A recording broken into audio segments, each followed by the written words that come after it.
కనిపిస్తూ ఉన్నారు. మరి చూడాలి దాంట్లో ఏం తెలుస్తారో. ఇక పాత బస్తీలో పాకిస్తానీలు ఉన్నారంట. మొత్తం వందల సంఖ్యలో ఉన్నారు. వెంటనే వెళ్ళిపోవాలి.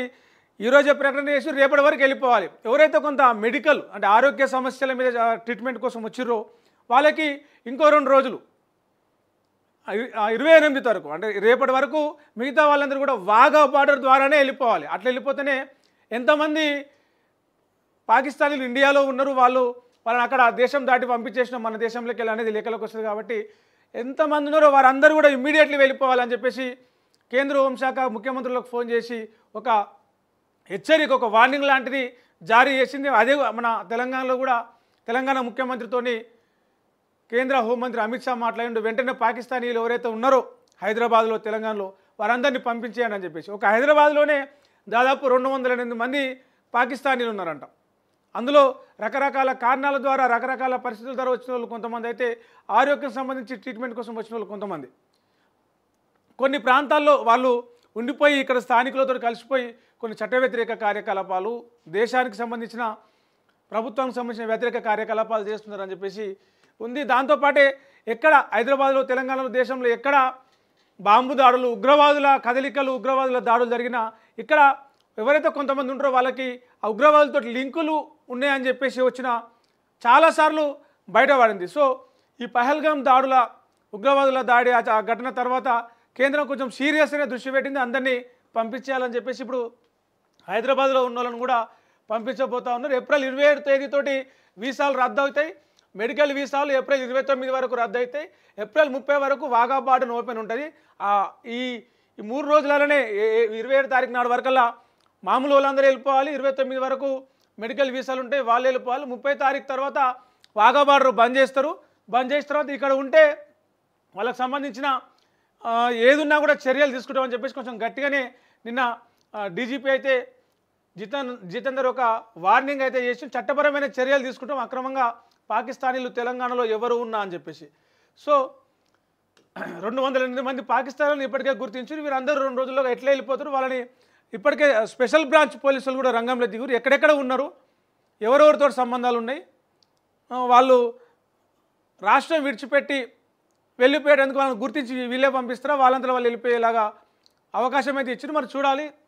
వీళ్ళతో పాటే మరోవైపు బంగ్లాదేశీయులు కూడా అక్రమంగా బార్డర్ల ద్వారా అక్రమంగా దేశాల్లో చొరబడి హైదరాబాద్లో చొరబడి వందల సంఖ్యలో వాళ్ళు కూడా ఉన్నట్లు పోలీసులు నిఘా వర్గాలు అంచనా వేస్తున్నాయి. వాళ్ళను కూడా అదుపులోకి తీసుకుంటారా లేకపోతే వాళ్ళకు సంబంధించుకుంటే ఒక ప్రకటన చేస్తారా అనేది చూడాలి. ఇక మరి ఇండియా పాకిస్తాన్ మధ్యలో మరోసారి యుద్ధం జరగబోతా ఉందా అంటే అక్కడ సరిహద్దు దగ్గర మొన్న పహల్గాం ఘటన తర్వాత సరిహద్దు దగ్గర ఉన్న పరిస్థితులు చూస్తే యుద్ధం ఏ క్షణాన్నైనా రావచ్చు అనే సిచ్యువేషనే కనిపిస్తూ ఉంది. ఎందుకంటే ఒకవైపు ఉగ్రవాదులు దాడులు చేస్తూనే ఉన్నారు, దాన్ని భారత సైన్యం తిప్పికొట్టింది. ఇప్పటికే కొంతమందిని నిన్న మొన్న తిప్పికొట్టి దాన్ని ఏమంటారు ఆ బాంబులు వేల్చి కొంతమందిని హతమార్చిర్రు. మరోవైపు సైన్యం నుంచి కూడా ఆ ప్రతిదాడులు వస్తూ ఉన్నాయి. పాకిస్తాన్ సైన్యం నుంచి ఒక భారత సైనికుడు ఇప్పటికే బార్డర్ దాటి వాళ్ళ చెరలో ఉన్నాడు. మరోవైపు ఇండియా పాకిస్తాన్ బార్డర్ దగ్గర ఆ ఫైటర్ జెట్లు, ఆ రాఫేల్ యుద్ధ విమానాలు అన్నీ కూడా భారత సైన్యం సిద్ధం చేస్తూ ఉంది. కాశ్మీర్లో ఆర్మీ చీఫ్ ఇప్పటికే అక్కడ పర్యటన చేస్తూ ఉన్నాడు. శాంతి భద్రతలు కావచ్చు, రక్షణ కావచ్చు, ఎంతవరకు ఉంది అక్కడ, ఏంది యుద్ధం వస్తే పరిస్థితి ఎట్లా ఉంటుంది, మన కంట్రోల్లో ఉంటుందా, ఏం చేయాలనేది ఇప్పటికీ అక్కడ ఒక అంచనా వస్తూ ఉంది. మరోవైపు పాకిస్తాన్ రక్షణ మంత్రి ఎవరైతే ఉన్నాడో ఆయన ఒక ప్రకటన చేసిండు. అవును, మేము ఉగ్రవాదులను పెంచి పోషించినాం, అమెరికా బ్రిటన్ల మీద కోపంతో ఆ దేశాల మీద దాడులు చేయాలనే ఉద్దేశంతో పెంచి పోషించినాం, కానీ ఇప్పుడు ఇతర దేశాలకు కూడా ఉగ్రవాదం సమస్యగా మారింది, అటు మా దేశం కూడా సమస్యగా మారింది అని చెప్పేసి ఆయన ఒక సెన్సేషనల్ కామెంట్స్ అయితే చేసిండు. దాంతోపాటే ఒకవేళ భారత్ ఎయిర్ స్ట్రైక్ చేస్తే అంటే గాలిలో ఏమైనా బాంబులు దానికి సంబంధించినవి చేస్తే కనుక మేము కూడా యుద్ధానికి దిగుతామనేది ఒక కవ్వింపు చర్య లాగానే అక్కడ కనిపిస్తూ ఉంది. ఒకసారి దీనికి సంబంధించిన వార్త డీటెయిల్స్ చూద్దాం.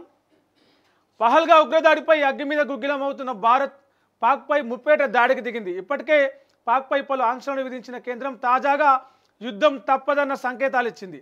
2 దేశాల మధ్య ఉద్రిక్తత పరిస్థితి చోటు చేసుకుంది. దాయాది సైన్యం కాల్పుల విరమణ ఒప్పందాన్ని ఉల్లంఘించి దుశ్చర్యకు పాల్పడింది. నియంత్రణ రేఖ వెంబడి పలు ప్రాంతాల్లో పాక్ పోస్టుల నుంచి కాల్పులకు తెగబడింది. శత్రువుల దాడిని భారత ఆర్మీ సమర్థంగా ఎదుర్కొంది. పాక్ సైన్యం కాల్పులకు ధీటుగా బదిలిచ్చింది.